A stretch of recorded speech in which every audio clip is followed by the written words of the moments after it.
So 7 minus 5 is equal to 2, right? Then again 7 minus 5 is equal to 2.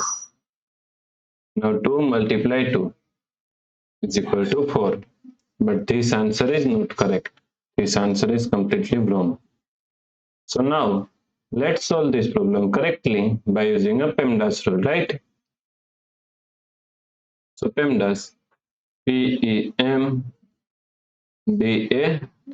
According to PEMDAS, first priority is parenthesis, second priority is exponents, third priority is multiplication and division, and fourth priority is addition and subtraction.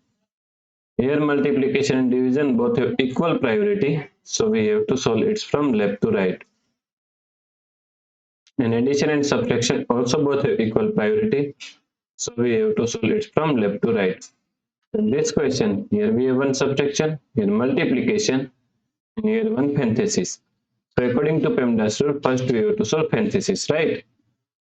So is equal to 7 minus 5 multiply. Now solve this parenthesis. 7 minus 5 is equal to 2. Now here we have one subtraction and here multiplication. So first we have to solve multiplication, then we have to solve subtraction, right? So 7 minus, now 5 multiply 2 is equal to 10. So 7 minus 10 is equal to minus 3, right? So the correct answer is minus 3. If you like this solution, please like, share and subscribe Virakti Education YouTube channel, and also do not forget to comment your answer. Thanks for watching this video.